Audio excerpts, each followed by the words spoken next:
जी हाँ, सीबीएसई की तरफ से लिया गया एक बहुत बड़ा डिसीजन। जिन बच्चों ने रूल को नहीं माना उनकी आंसर शीट नहीं की जाएगी चेक। आओ जानते हैं इस पूरी वीडियो में। Welcome to ASC starter. मैं यहाँ पर आपसे बात करने जा रहा हूँ सीबीएसई की तरफ से जो एक सर्कुलर जारी किया गया ना, जो स्पेशली क्लास 10th के बच्चों के लिए इशू किया गया, जो उनको बहुत ज़्यादा इंपॉर्टेंट पता होना चाहिए। और इस सभी को, जितने भी स्टूडेंट्स हैं ना क्लास 10th के जो सीबीएसई से स्टडी कर रहे हैं, उन सबको ये इंफॉर्मेशन जरूर प्रोवाइड कर दी जाए। तो यहाँ पर उसी के रिगार्डिंग मैं वीडियो यहाँ बता रहा हूँ।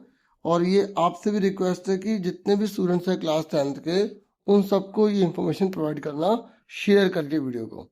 तो इस सर्कुलर में सीबीएसई की तरफ से क्या बताया गया है, यहाँ पर बताया गया है कि देखिए सीबीएसई ने ना अपने एग्ज़ाम के पैटर्न को, ताकि अच्छे से बच्चे की जो आंसर शीट है वो इवेलुएट की जा सके और जो है ना बच्चे को मार्क्स जो है वो अच्छे से मिल सके, तो उसी को ध्यान में रखकर यहाँ पर सीबीएसई ने एक बहुत बड़ा डिसीजन लिया है और ये इंफॉर्मेशन सभी को देने के लिए कहा गया है। यहाँ पर बात की जा रही है क्लास 10th के साइंस सब्जेक्ट और एसएसटी के सब्जेक्ट की भी। तो जिन बच्चों ने अभी प्री बोर्ड के भी एग्जाम दिए होंगे, उन्होंने भी देखा होगा कि एक नया पैटर्न फॉलो किया गया था।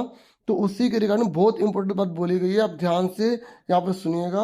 यहाँ पर बता रखा है कि जो साइंस है ना और जो एसएसटी है, तो उसमें आपने देखा होगा कि साइंस में जो पूरा क्वेश्चन पेपर है वो 3 पार्ट में डिवाइड था, section A, section B, section C. और एसएसटी में जो आपने देखा था पूरा का पूरा जो पेपर है वो 4 पार्ट में डिवाइड था, ए, बी, सी और डी।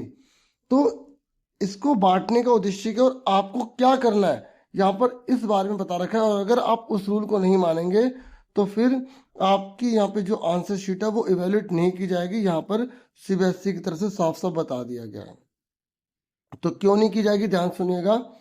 देखिए जो साइंस है ना, उसमें सेक्शन ए में आपको बताया जा रहा है कि बायोलॉजी होगी, सेक्शन बी में केमिस्ट्री होगी और सेक्शन सी में फिजिक्स होगी।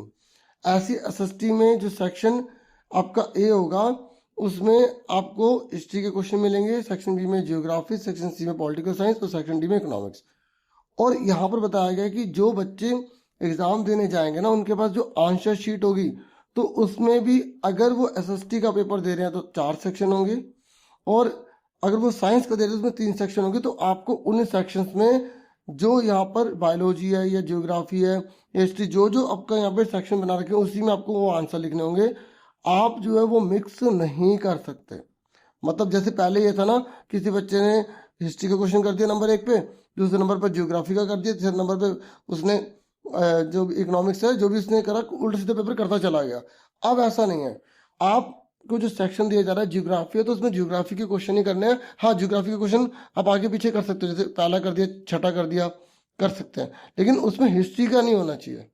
ठीक है। ऐसी साइंस में अगर बायो है तो उसमें सारे क्वेश्चन बायो के होने चाहिए सेक्शन में, जब आप आंसर शीट पे करोगे। ठीक है।